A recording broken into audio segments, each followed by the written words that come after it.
you so much for staying here. This is going to be the last lecture of the day.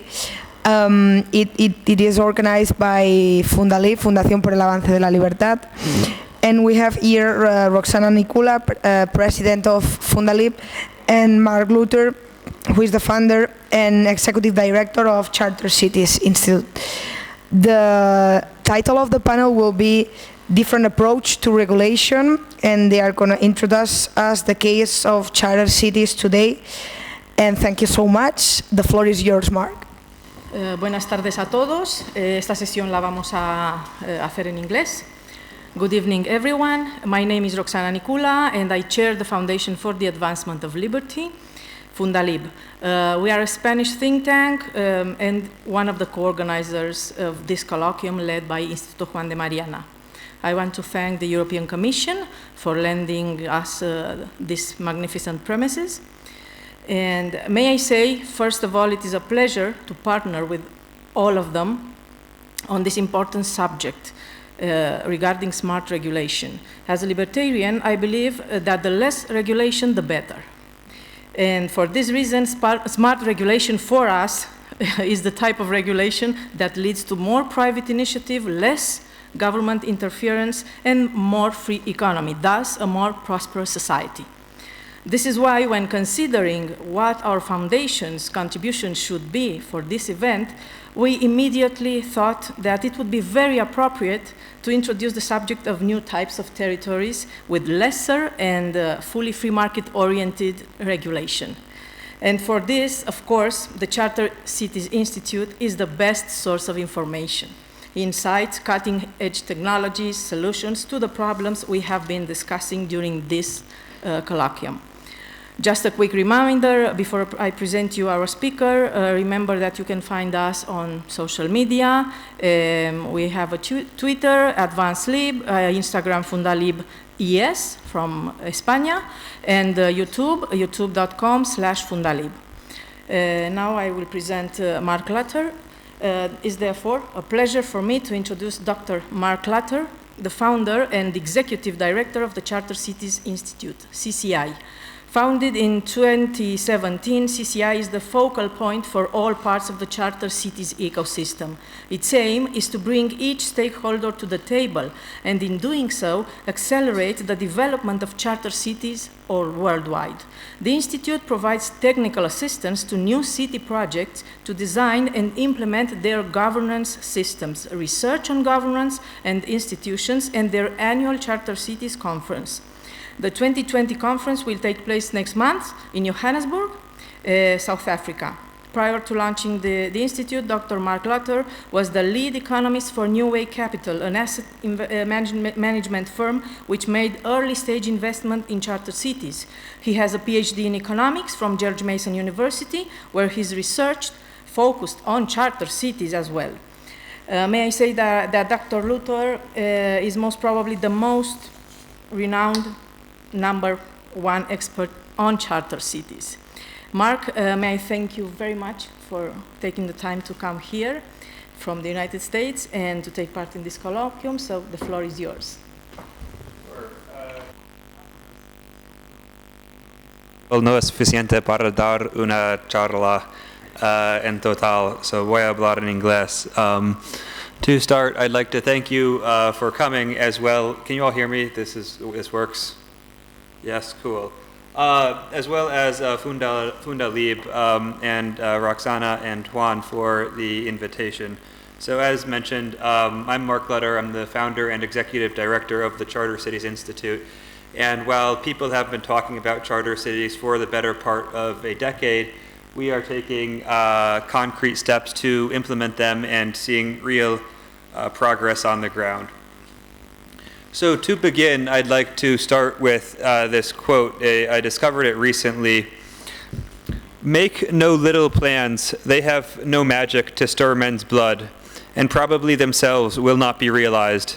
Make big plans, aim high in hope and work, remembering that a noble logical diagram, once recorded, will never die, but long after we are gone, be a living thing, asserting itself with ever-growing insistency. Remember that our sons and our grandsons are going to do things that would stagger us. Let your watchword be order and your beacon beauty. So this quote is by Daniel Burnham, not a libertarian. He is an architect and urban planner. He developed the Flatiron Building in New York, this one, as well as helping to develop the urban plan for Manila, Chicago, and some of the central business district of Washington, D.C. And I think this is an important quote, one, because I think charter cities are bold plans, and so we need to dream big and be bold if we want to accomplish them. And more generally, I think society has become a little bit complacent over the last 30, 40 years.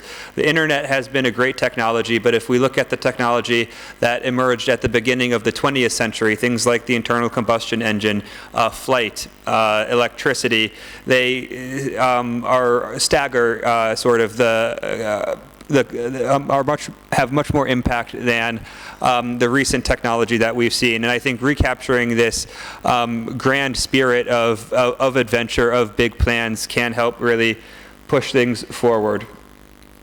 So the challenge that charter cities are trying to solve is one of urbanization, and this is a little bit different from what might be thought of as the traditional sort of libertarian approach to charter cities, in that we focus not on charter cities as a way to improve regulatory systems in high-income countries, but instead as a way to provide opportunities for those who in low-income countries.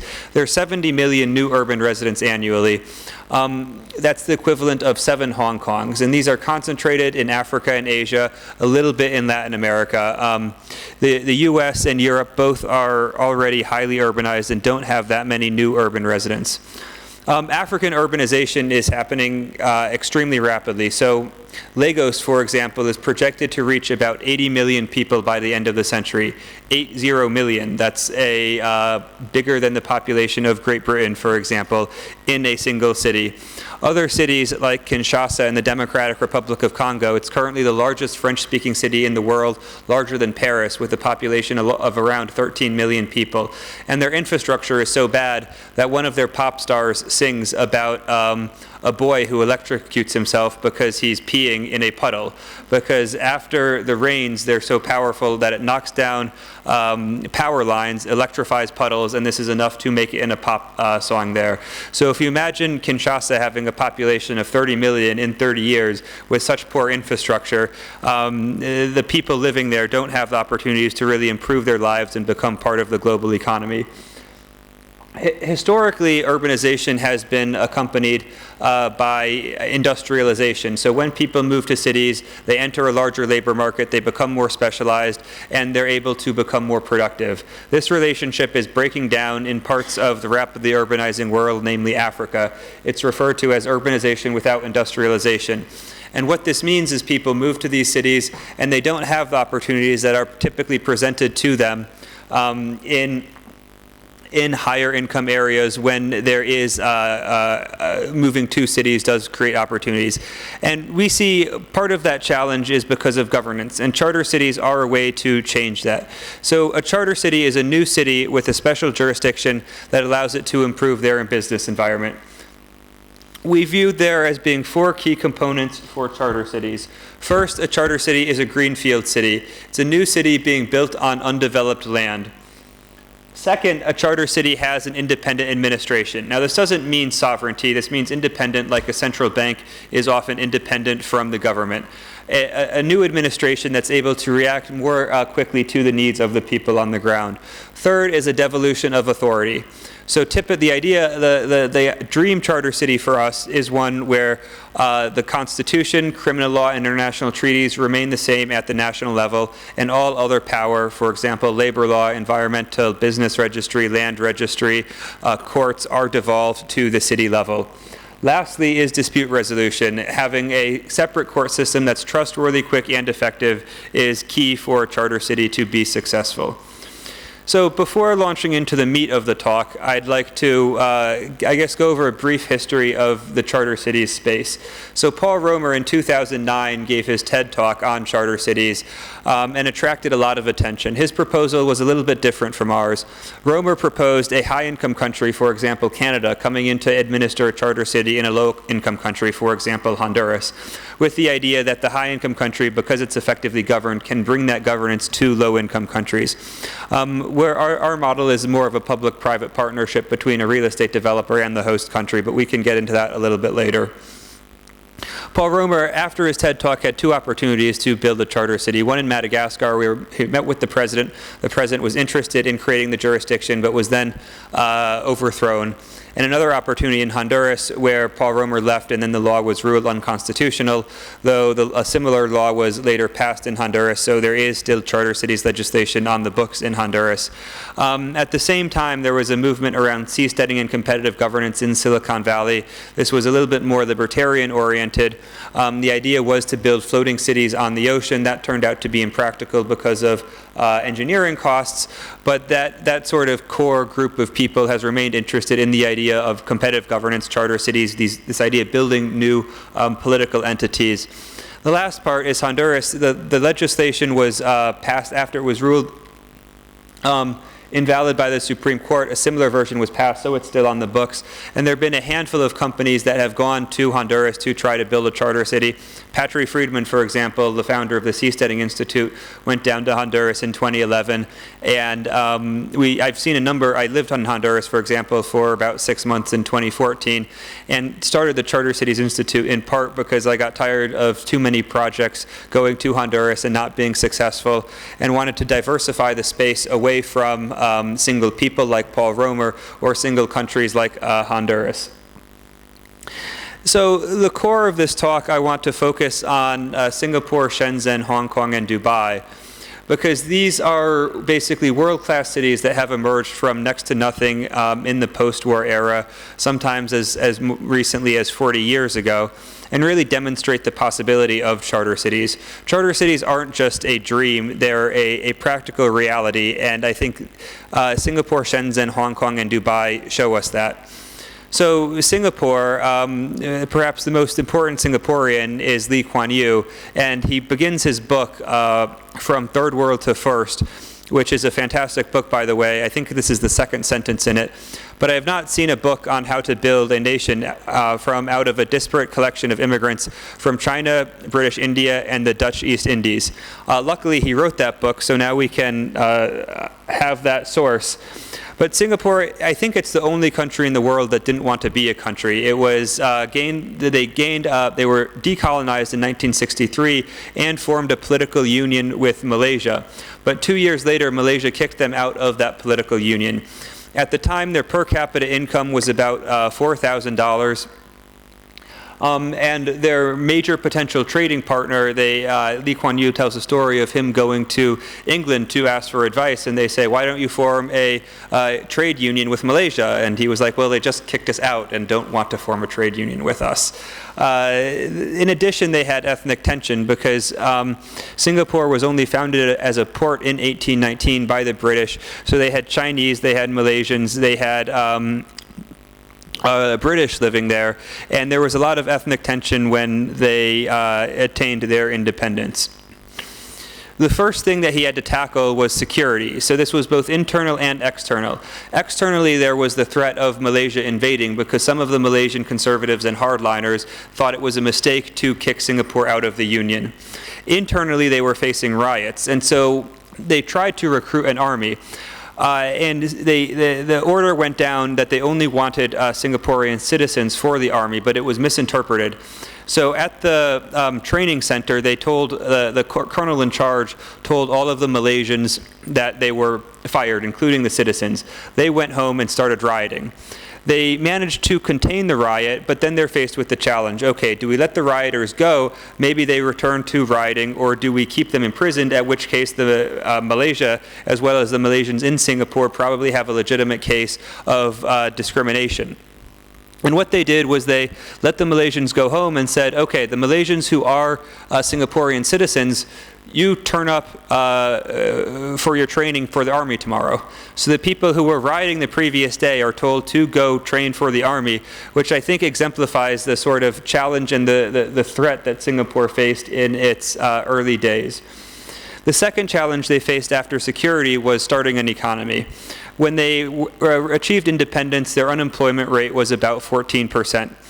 3 years after independence, the British decided to withdraw their troops, who contributed about 20% of the Singaporean economy and were responsible for 70,000 jobs, both directly and indirectly. Luckily, Singapore was at least a little bit prepared because Lee Kuan Yew had seen what happened in Malta when the British withdrew from Malta and caused an economic catastrophe there.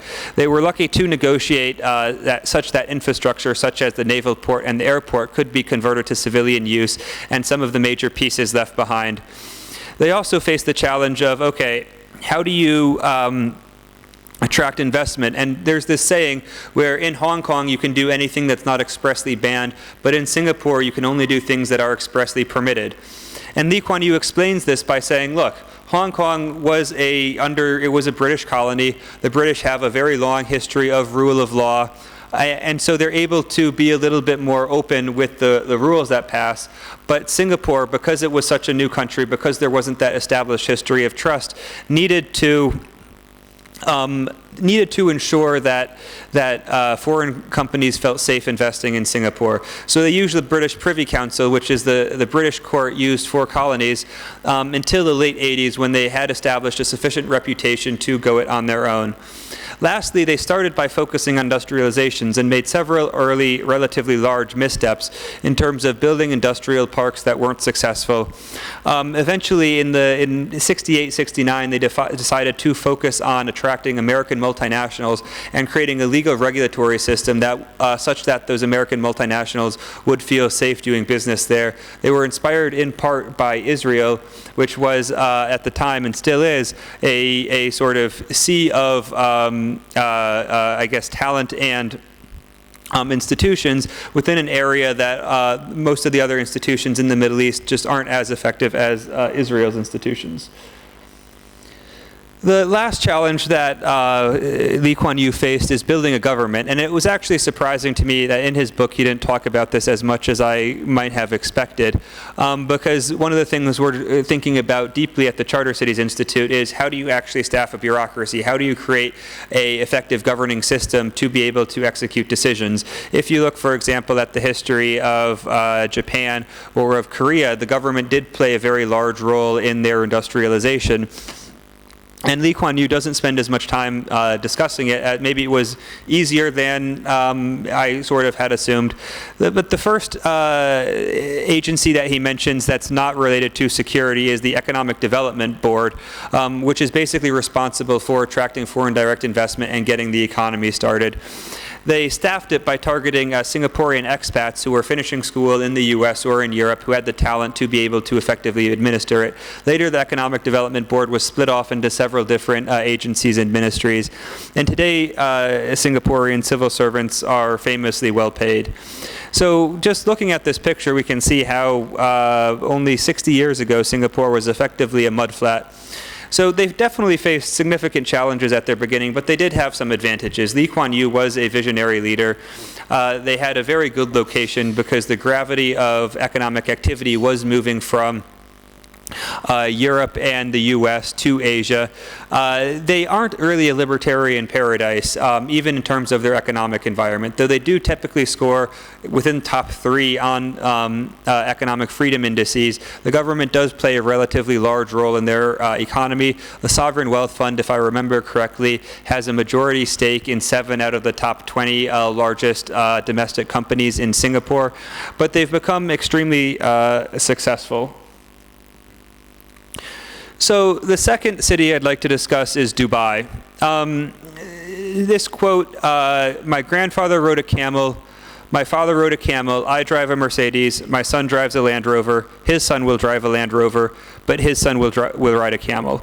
This captures, Sheikh Rashid is the man who's probably most responsible for modern Dubai. He took power in 1958 and held it till 1980 and really created the trajectory that defines Dubai.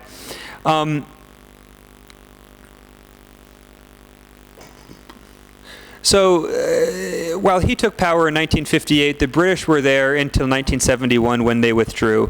When they withdrew, there was 30% literacy rates, no universities, and life expectancy was just over 50 years. So this would be among the worst performing countries in the world right now, and Dubai, everybody knows it. It's a magnificent city. So how did that happen?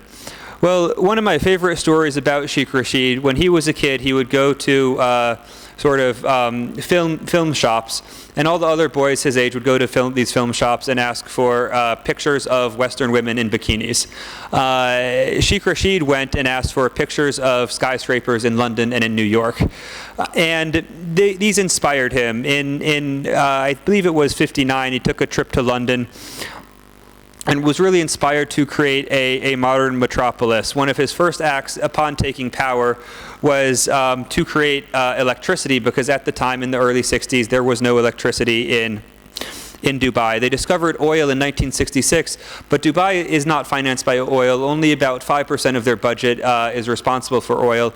They used oil to finance the infrastructure build-out that made Dubai so competitive and what it is today. Abu Dhabi, for example, is almost entirely financed by oil, as well as Qatar and obviously Saudi Arabia. Dubai is also sort of defined by a series of these ambitious bets and taking advantage of geopolitical mistakes.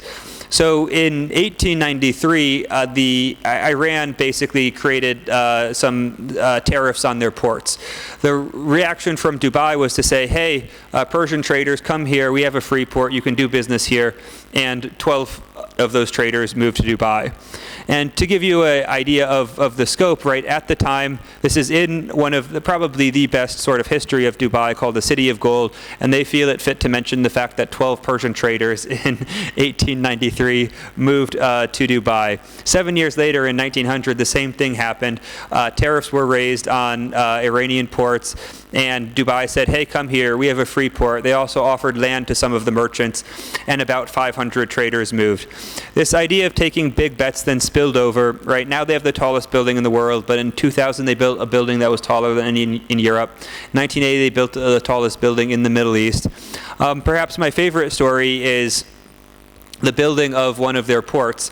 Sheikh Rashid asked for a port, and first they said, we're going to build 4 berths. They come back with the plans for 4 berths, and he says, no, I want 16. They come back with the plans for 16 berths, and he says, no, I want 32. So they come back with plans for 32 berths. 10 years later, they need a new port because the 32 berth port isn't enough. Lastly, in terms of governance, the Dubai International Financial Center is one of my favorite examples of a special economic zone around the world. So Dubai has about 30 different special economic zones that offer various things in terms of zero corporate taxes. One of the primary advantages is allowing foreigners to own land in Dubai. But the Dubai International Financial Center is fascinating because rather than just figuring out how to simplify laws, they created an entire parallel alternative legal structure.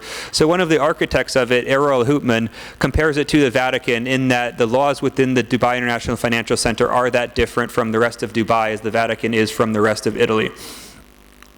And what they realized is, okay, we want to attract international finance, but they're under Sharia law. Sharia law doesn't allow for interest. It doesn't allow for usury. So how do we get these international financial companies to come and do business in Dubai? And they basically created a legal system from scratch. They adopted lots of British common law, some of Australian common law, because one of the chief architects was Australian, so he took from Australia. And it's a little bit of a bastardized version of both. They're currently a top 20 financial system in the world, which is staffed by Singaporean British judges. There's a Hong Kong judge in there as well. And so the outcome, right, this picture, I believe it's from 1980, the bottom one, is a global city. Less than 5% of their budget is oil. They have a population of 3.3 million. Another example of a recent proto-charter city is Hong Kong. Sort of modern history of Hong Kong started in 1942 when it was taken by the British in the Opium War.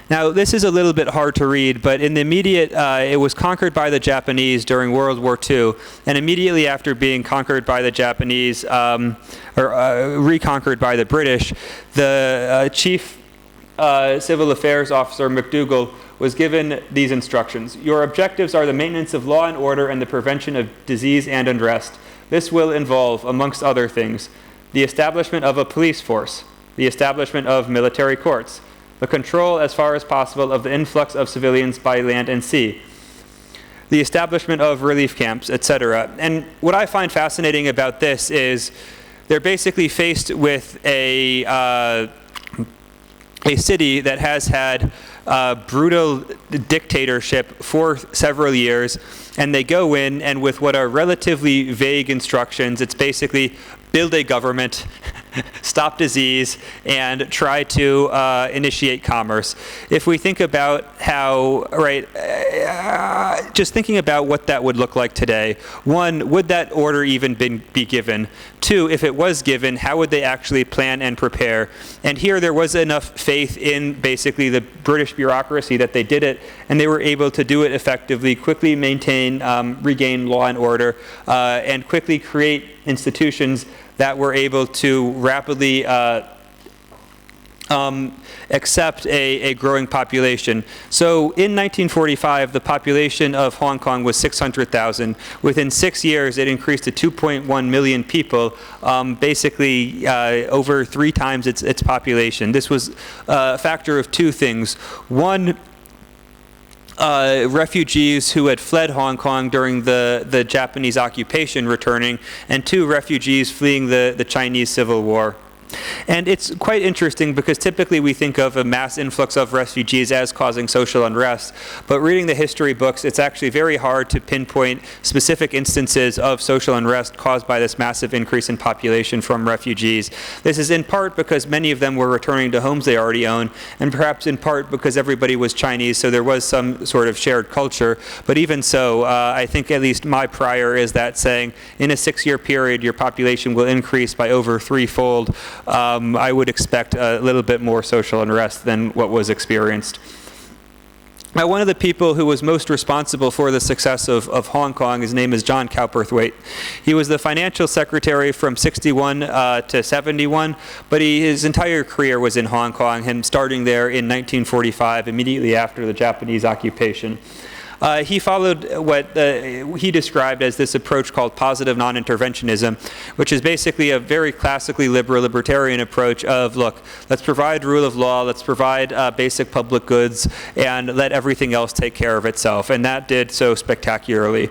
My favorite example is that he rejected the keeping statistics on the economy because he was worried that those statistics would be used to justify further government intervention. Now, the economic development of Hong Kong was also quite interesting. So it followed, I guess, a stereotypical path of industrialization, beginning with textile manufacturing and then working its way up the value chain to clothing, electronics, plastics, etc. I remember when I was a kid, I would often see my toys made in Hong Kong. The initial textile industry was actually kicked off from refugees fleeing Shanghai during the Chinese Civil War. And it's interesting because if you compare it to other East Asian models, namely Korea and Japan, were very heavily government-led. So the government played a heavy role in industrialization, in picking which industries, as well as in forcing industries to merge. And so Hong Kong, it was run by small and medium-sized enterprises. 91% of manufacturing enterprises employed less than 100 employees in 1955, and 20 years later that number was 96% of manufacturing entities employed less than 100 people. And the outcome is, obviously there are challenges that Hong Kong is facing today in terms of China sort of reneging on the agreement to give 50 years of continuation of existing policies. Nevertheless, I think it's a spectacular success story. It has the 3rd best financial center in the world after New York and London. Per capita income adjusted for purchasing parity power is $64,000. Though it must be said that the economy has stagnated a little bit, right? No major companies have come out of Hong Kong in the last last 20 years. It's controlled by basically a few number of oligarchs in the financial as well as real estate industry. Now, the last example that I want to go over is Shenzhen. And to start with a quote from Deng Xiaoping, who was the Chinese premier when the Shenzhen Special Economic Zone was created. Doesn't matter if a cat is white or black so long as it catches mice. And this was basically his approach. They were coming off of the Cultural Revolution, an extremely impoverished nation. In fact, one of the interesting stories is that he was in part inspired by Lee Kuan Yew, because he went to have dinner in Singapore, and Singapore is about 80% Chinese descent. And Lee Kuan Yew told him, like, look, all of these, all of our Chinese population here, they were peasants 2 generations ago, which sort of opened Deng Xiaoping's eyes to the fact that this type of growth was possible. They weren't condemned to continue to live in poverty. So the myth is that Shenzhen was a fishing village of 30,000 people. That's not exactly true. It was actually several fishing villages with a total population of about 100,000. The Special Economic Zone was created at 320 square kilometers, much bigger than most special economic zones we think of today. And the story of Shenzhen is much more of a bottom-up emergent story than Dubai or than Singapore. There wasn't some person on high making these decisions. Instead, this was a bunch of people basically figuring it out on the ground. The Shenzhen Special Economic Zone had a broad devolution of power that they had to figure out, not a set of constraints saying this is what labor law is going to be, this is what a business registry is going to look like. So there was an immediate impact with the declaration of the Special Economic Zone. The first year of its existence, it attracted over half of all foreign direct investment in all of China. So this is a number of fishing villages with about 100,000 people. The total population of China at the time was over 700 million. Within 5 years, Shenzhen had the tallest building in China, and 800,000 residents, half of whom were undocumented because China has internal migration restrictions. And a lot of this came from Hong Kong. So because Shenzhen is across the border from Hong Kong, and because of the Chinese Civil War, a lot of families were split, and people in China would sneak across to Hong Kong to work for several months and bring the money back. So this allowed both knowledge sharing as well as capital investment. The first 17 years of its existence, 80% of foreign direct investment came from Hong Kong in the Guangdong province, of which Shenzhen is a part.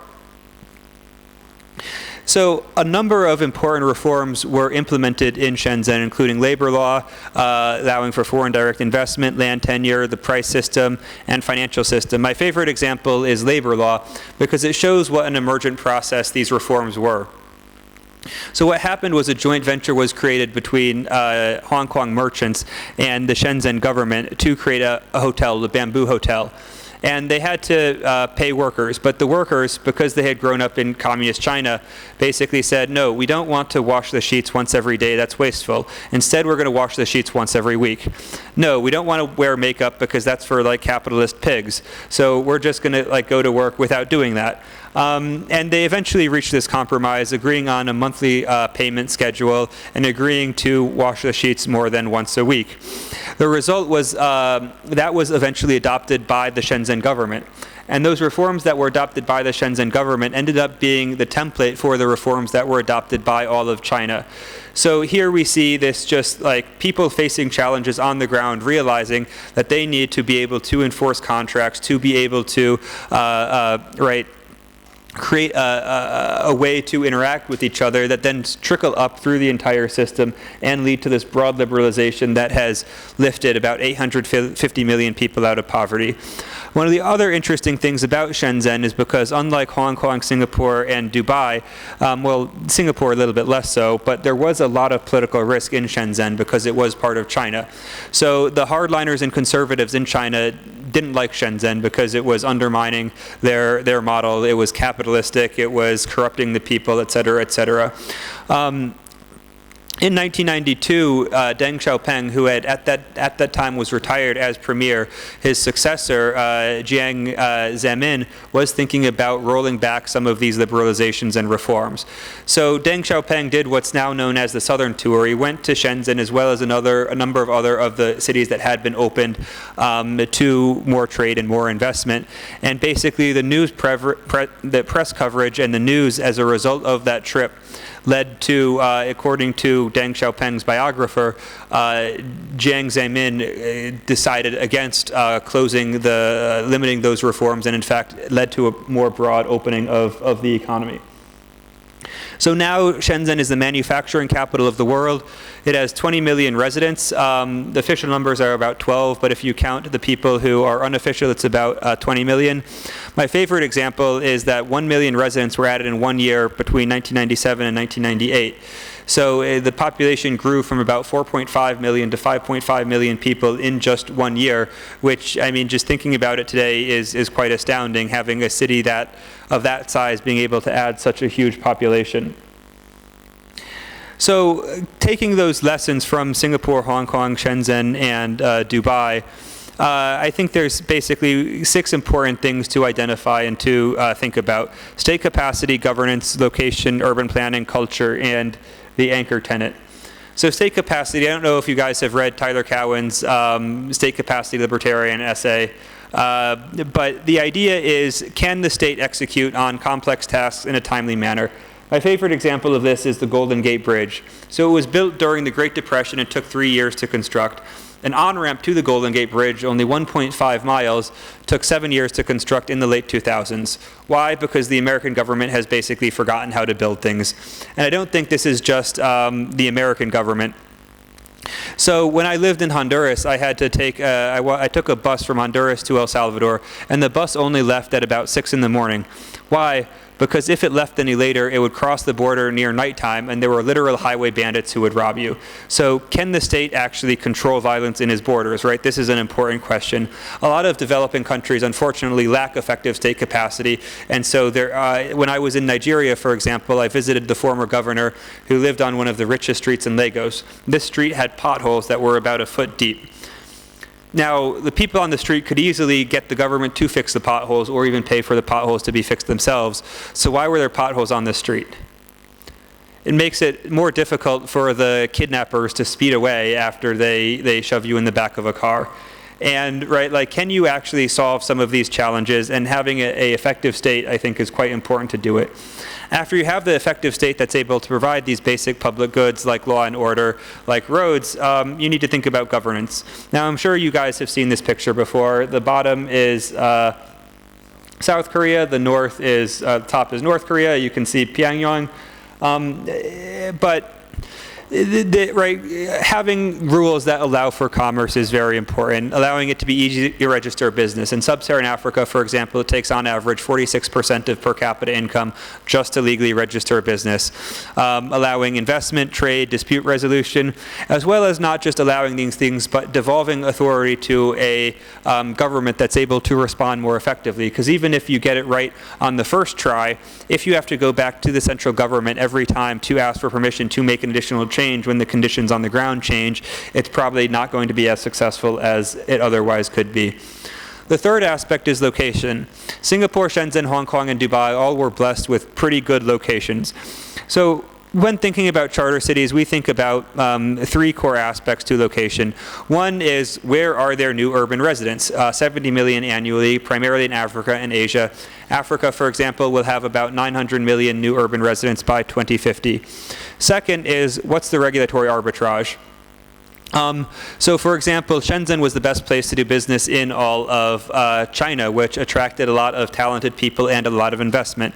A couple of people sometimes ask me about doing charter cities in the U.S., and I'm relatively skeptical. Even if you have the best regulatory reforms that you could, you're not going to boost incomes that much, 2x if you're optimistic. While if you think about changes in emerging markets, it's easy to think of 20, 30x improvements in per capita income income over an extended time period.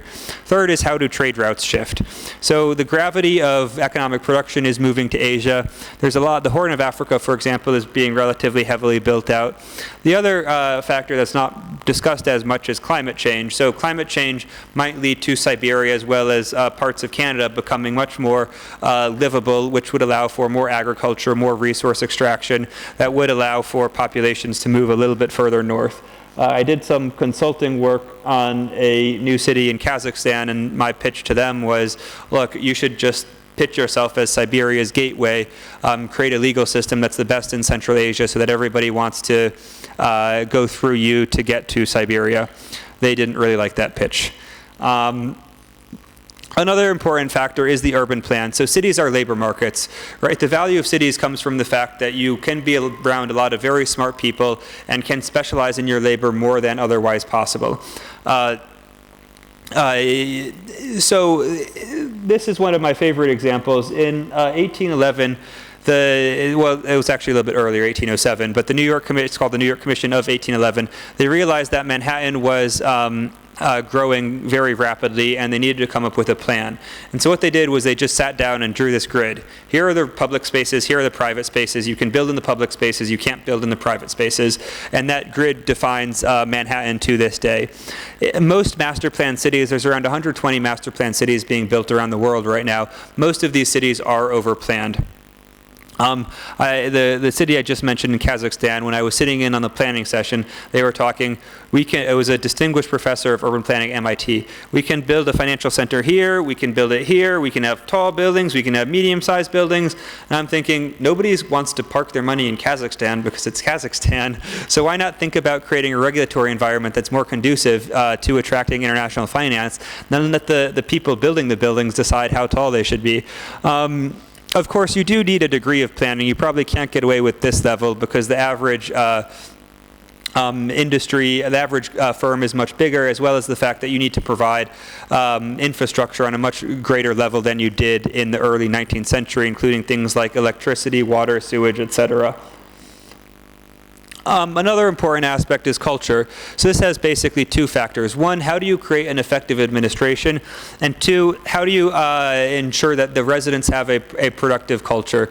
And so with regards to administration, right, how do you make sure that that the government is able to provide goods, services that are required of them in a timely manner? How do you make sure that they're not just taking bribes for their friends?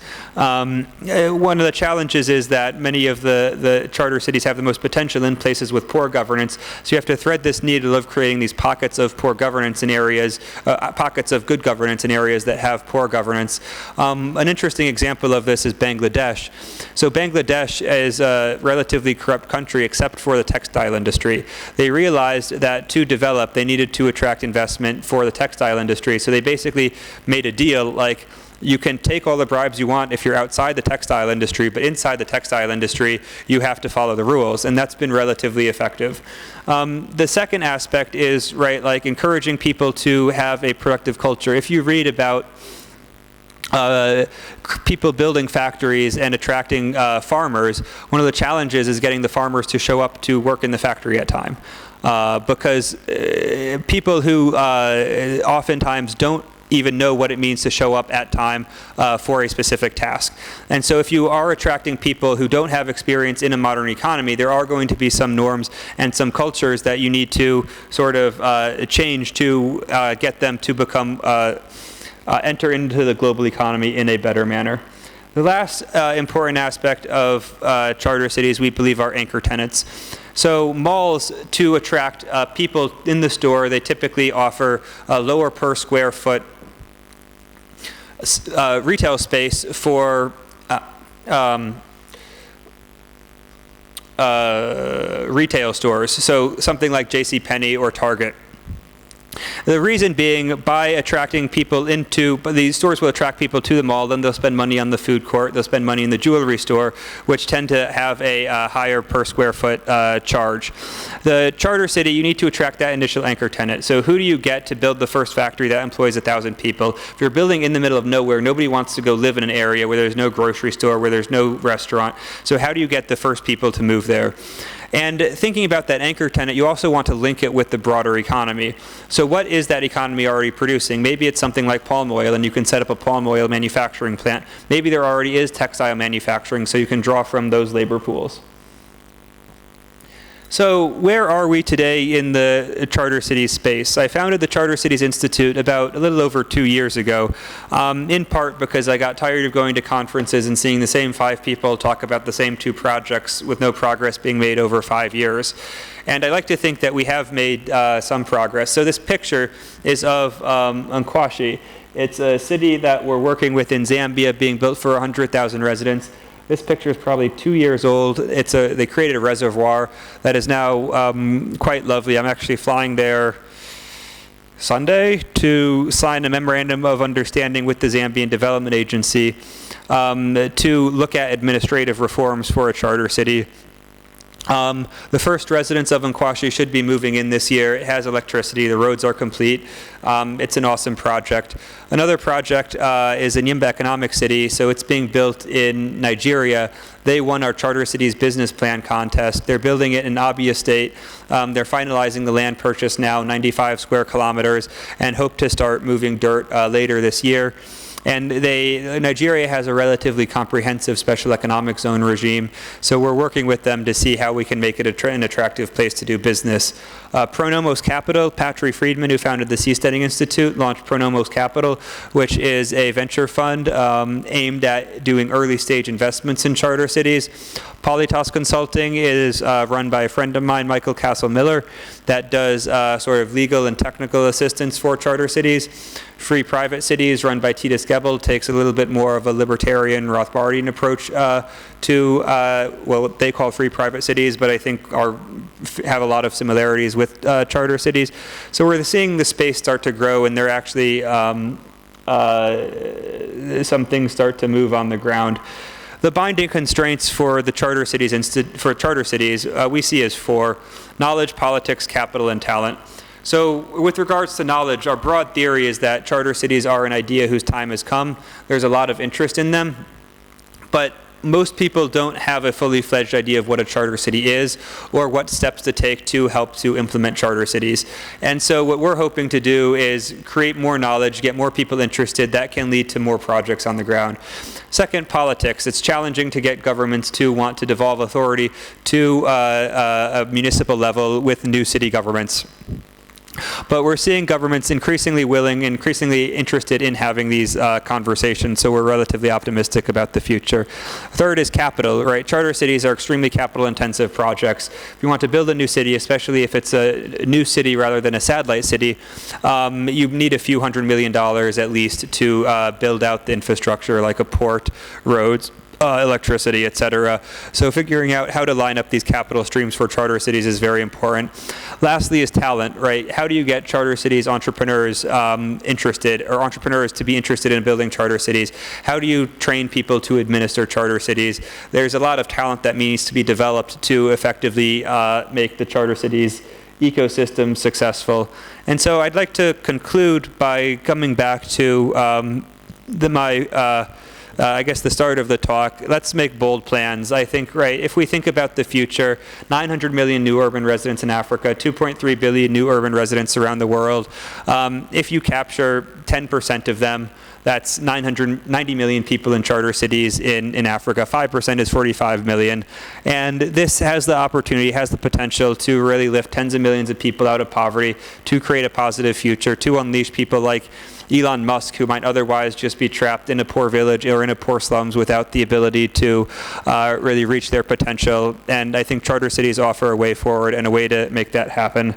So with that, thank you. I'd like to, shill our conference, March 17th and 18th in Johannesburg, chartercitiesconference.com. You can follow me on Twitter or follow the Charter Cities Institute. And thank you. I open for questions.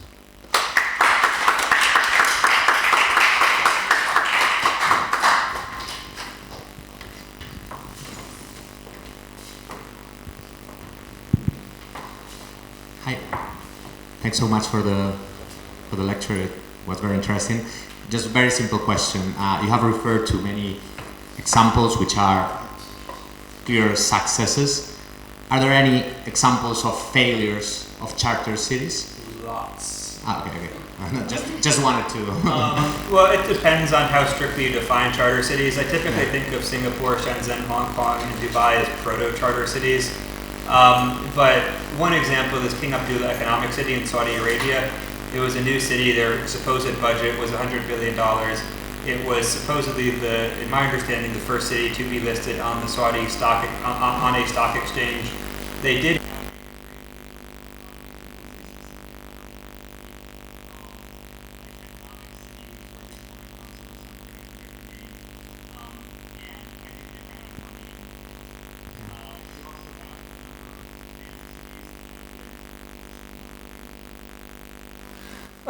That better? Yes? Yeah, cool. Okay. You also have a number of planned cities that have been not terribly successful. So Brasilia, right? People live there, but that's because it's easy if you're the government to force people to live there. But as an urban plan, it's like disastrous. For those who don't know, they made it so from the sky it looks like a plane. Instead of actually making it somewhere where people want to live, and it has some of the highest commuting times for low-income residents because they basically thought like we can make a city without poor people. So there's a lot of pretty big history of failed planned cities. Yeah, because there's a difference between planned city and charter city, I assume, right? Because would Brasilia qualify as a charter city? No, we see charter city as having a special jurisdiction that allows it to adopt a better business environment. So Brasilia wouldn't really qualify. There aren't that many charter cities in history just because while there are special economic zones, they tend to be focused on single industries and relatively small in scope. And charter cities means it has to be a city, so it has to be residential, commercial, industrial, et cetera, all of the above. And just last bit is that most of the examples that you refer to are kind of these cities were they basically emerged by accident. It was like a natural. I mean, nobody decided I'm gonna have a charter city here. Potentially Shenzhen, but the others not. So I think that could also be a relevant factor in whether there's going to be a success or not. Because if there's a central planner choosing, well, I'm going to have a charter city here, potentially it fails because it's not, so to speak, market driven. Yeah, I agree. I mean, they were accidents of history. If you look at master planned cities, there have been a number of master planned cities that have been successful. So, for example, St. Petersburg was planned by Peter the Great. More recently, you have Astana in Kazakhstan that was planned by the government. It's somewhat easy to plan a city if you're a government because you can just force people to live there. I think there's three ways to build a city. You can be a government where you just move the administrative capital, right? Indonesia is talking about moving their administrative capital. Egypt is as well. You can start a religion, which is what the Mormons did. Salt Lake City is sort of basically a planned city from that perspective. Or there can be an economic reason. So a natural port or a mine that ends up turning into a city. And our bet is that there are enough areas that can house a city and that the regulatory arbitrage from a charter city will be a powerful enough economic attractor to justify the infrastructure investments with the increases in productivity that come from building a city there. Great presentation, Mark. Here. Great presentation. Just one small remark. In your definition of a charter city, it is essential that there is a friendly business environment or a better business environment. Don't you think that this is putting too much emphasis on the economic aspect of the city and maybe leaving out the living together part of a city and the public services of a city that are not strictly related to business, that you may be criticized in this way, or maybe everything else will be easy if the economic problems are solved? I think that's probably a fair point. Initially, what we had defined it as a blank slate in commercial law, and then lawyers told me that I was just making up words that didn't actually go together. So I think we focus on the business environment because that's the most important, I think, factor, and I tend to be on a certain margin an economic determinist. In that I think if you solve economics, most other problems go away. It's like sports teams. When the team is winning, nobody's in the locker room arguing. That being said, I think, it is important to focus on more than just economic aspects. you want to make it so it's a nice place for people to live. Dubai is a fascinating city, but I mean, I'd never want to live there. It's just a highway with hotels on it. It would be miserable. And so you want to make it, right, I do have pretty strong opinions about making it walkable, about making it open, accessible, about you want to, if you look at how to, one of the most effective things you can do to basically improve the opportunities for lower income residents is have a mixing of neighborhoods. And so including that as well, I think, is important to allow for relatively diverse social structures to emerge. But ultimately, none of that matters if the economics don't work. So we do focus on the economics, but I do take your point that maybe we want to broaden the definition a little bit. Thank you so much, Mark. I wanted to ask you if you think that's something that will be feasible to happen in Europe as a bottom-up process, and if so, how do you think this can happen in Europe? Probably not. So for two reasons. One, the EU has relatively stringent regulations against special economic zones that would have to overcome. Second, Europe is, most Europe is at below replacement level births. So you basically have to compete with existing cities. And that's much harder than drawing from a rapidly urbanizing population. So, right, even if you build a city that's a little bit better, people don't want to leave all of their friends and family. Take San Francisco, for example, right? You walk down the street, there's literal feces on the ground. You can like see needles that drug addicts have been using, and it still has the most startups in the world, and it probably will for the next 2 or 3 years. People are leaving, but it's taking a long time. And if, right, such a dysfunctional city, the rent for a studio in San Francisco is like $4,000 a month. The city makes no sense. But, right, the fact that it takes so long for that to, the network effects to leave suggests that unless, right, like, you might be able to, if you get several, like, I don't know, influencers in various industries or whatever to move to a new city, you might be able to start attracting people. But even that's hard. Peter Thiel moved to LA, and that doesn't seem to have led to a mass exodus in San Francisco. So unless the demographics really change, I would be not very optimistic about trying a charter city in Europe. Fascinating overview of charter cities. So I have two questions. One about the original plans about Honduras, and I think also in Georgia, in the Caucasus, there was a plan also of a charter city. So those two former experiments that apparently have failed, but I don't know. So, and then what are the differences and advantages and disadvantages compared to C-states? Because as Patrick Friedman and Joe Quirk defend, you know, there is a lot of competition on the land because it's already taken. But the sea is more open. The oceans, and then eventually space. So why we don't begin colonizing the open spaces in the oceans? Sure. So regarding your first question, I'm not as familiar with Georgia. I'm quite familiar with Honduras. So the basic timeline is that they had been interested in these reforms. The government of Honduras had been for a while. There was the, I don't know what to call it, like when Zelaya was kicked out, like the semi-coup that allowed for the new government that had a reasonable degree of freedom. They brought Paul Romer in largely as a figurehead. They ended up getting in a fight with him from their perspective. From Paul Romer's perspective, they promised to put him on the transparency board, and they verbally promised him that, and they did not actually do it. What I've heard from the Hondurans is that he was going around representing the Honduran government without permission to do so. I don't know which is true. There's probably a little bit of both. It was ruled unconstitutional by the Supreme Court. Then the Supreme Court half of it was fired, which was probably not related to charter cities. I've heard it was related to police brutality. It had a similar left-right split to the American Supreme Court. I don't know why they were fired. I've heard rumors. Then they passed a similar legislation, and because the new Supreme Court was different, they enforced it. That legislation has been on the books for, I believe it was passed in 2013, so about 7 years. But it took them several years to get the Committee for the Adoption of Best Practices up and running. That committee was supposed to approve charter cities, but there were some internal conflicts that led to a delay in that. My understanding is now that committee is up and running and semi-functional.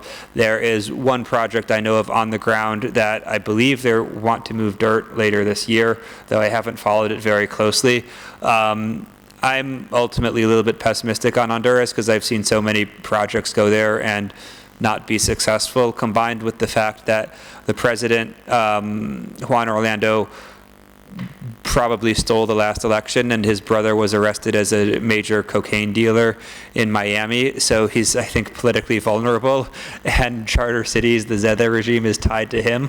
And so I think there's a question of, after the next election, who's in power and will they want to continue the program? The second question was, why not seasteading? So the economics don't work. If you're in open ocean, right, you need floating platforms that have a per unit cost that makes sense. And my understanding is the per unit cost in open oceans is way too high. They tried to do it in French Polynesia because the per unit cost of floating platforms depends on the waves. So open oceans has higher waves. If it's in protected water, they're lower waves. They tried to do this in French Polynesia, but they were unable to. They raised, I think, like $1 million, $2 million, but were unable to get traction. I'm relatively skeptical of. I think French Polynesia is challenging because it's in the middle of nowhere, and you have to build where people are. Even if you have the best legal environment, if you're in Antarctica, nobody's going to want to live there. And so what you want to do is identify trade routes.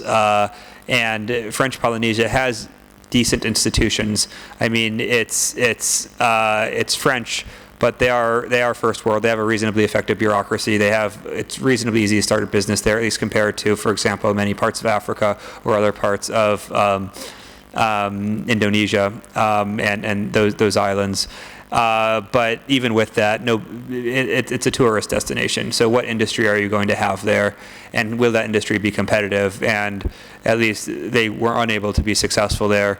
So I think there's going to be what might be described as sort of seasteading light, in that coastal cities like Singapore, Hong Kong are experimenting with floating technology because the price per of land is so high that it's cost effective to do so, but they're not looking at legal or regulatory reforms on the floating technology. It might be that what happens is the research and development for that floating island technology becomes advanced enough that people are able to move to international waters, and then there is sort of real seasteading, but until the price point falls sufficiently, I don't think that's realistic. And what I've seen is that governments are interested in granting meaningful reforms, at least on an economic level, to accelerate economic development. And so that's where I'm most optimistic. Thank you, Mark, for your excellent talk and very comprehensive. And I would like to ask you something. I think that maybe one of the big challenges to charter cities these days would be whether the governments with which you sign a memorandum of understanding for a specific charter city will fulfill and will do their part, and you will have no surprises. And of course, most of the charter cities will be in third world countries where juridical security is not so high and where governments can easily be overthrown. So what is your take? What are the measures or the countermeasures that you from the CCI envisage in order to have this problem solved? Sure. So that is one of the challenges, obviously. You need to make sure that you don't risk future expropriation, or at least minimize the risk of future expropriation. So there's several things you can do. One, you want to embed these in the local ecosystem as much as possible. So that means, right, ideally you have labor-intensive jobs, so you hire a lot of people. No politician wants to kill jobs. Attract investment from business groups and families in the country, such that the business groups and wealthy families tend to be politically powerful, and they will then have an interest in protecting the success of the city. You probably want to give the local government and the national government a stake in the charter city, either with a revenue sharing agreement or an equity stake in the development itself. Maybe where you IPO the city and then you list on the local stock market, at which point what happens is the pension funds will buy in, and pension funds tend to be politically powerful. Excuse me. You can also, if you get concessions from the government, this is typically used for resource extraction. where if they renege on the concessions, you can sue in international court, and if you win, you can confiscate their overseas assets. I'm not sure this has been used for like regulatory concessions like a charter city. I know it's been used in Djibouti with Dubai Ports World, but I don't know the details of that case. So I'm not sure how extensive the case law is on it, but you can at least have a semi-credible threat of expropriating their overseas assets if they appropriate your assets. But ultimately, I think the best way to sort of minimize that risk of expropriation, you want to make the charter city something that the people are proud of, right? Like there was a story about when Robert Mugabe, the former dictator of Zimbabwe, he died in a hospital in Singapore. And so like you take over a country and you run it for 30 years and you can't build a hospital that's good enough to take care of you when you're dying. And right, like the point of a charter city is to help countries build hospitals that are good enough to take care of their leaders. The person we're working with building the city in Nigeria, his kids are going to school in the US, right? Like build colleges that are good enough to train the best students of the country. And if you do that, I think people will have pride in it, and that I think will minimize that risk of future expropriation. Well, thank you so much, Mark. Thank you. Just Go ahead. quick, short questions. One, can successful charter city become a positive example for us in the... okay. Okay. No.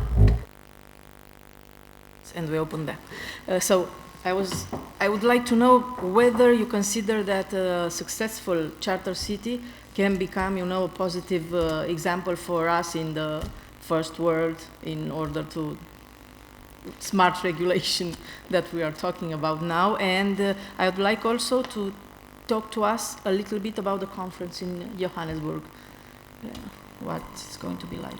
Sure. Okay, cool. So yes, I think that charter cities could become an example for high-income countries.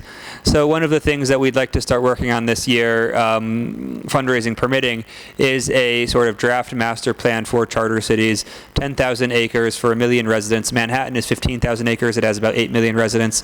That can be used to serve as an inspiration for charter cities, modeled on the Garden City movement in England, which led to 2 cities being created.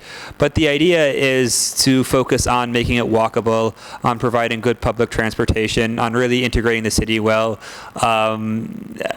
Part of it is that I don't really like cars, and part of it is also that I think we're seeing San Francisco, for example, recently banned cars from Market Street. So we're seeing this trend towards away from cars, towards better public transportation, towards more walkable cities. And I think charter cities, for example, could definitely take the lead in that because they have a new city to experiment without existing legacy structures.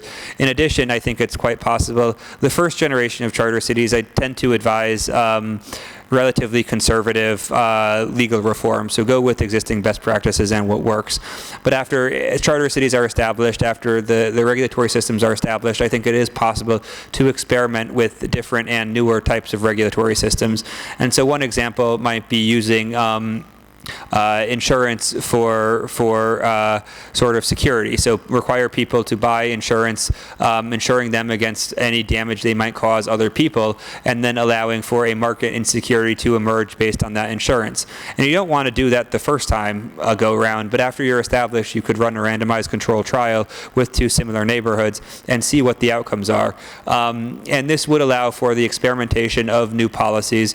Glenn Weil, for example, has a book called Radical Markets, where he discusses a Harburger tax, where everybody publicly states the value of their property, and then they have to pay taxes on that self-appraised value, but they're also able to, anybody's able to buy the property at that self-appraised value.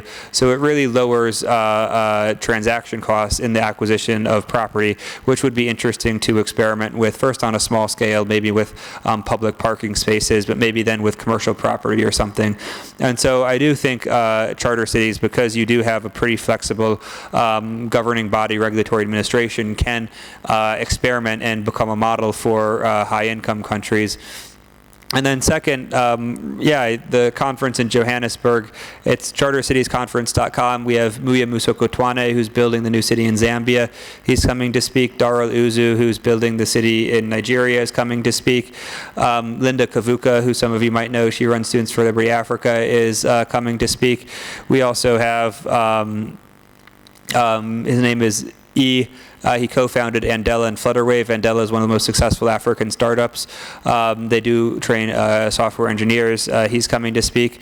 So we have Herman Mashaba, who's the former mayor of Johannesburg, and he was on the board of the Free Market Foundation. He's our opening keynote. And he's also launching a new political party, so it'll be interesting to see what happens with that. But it'll be a great event, and so we'd love to have you there if you could make it.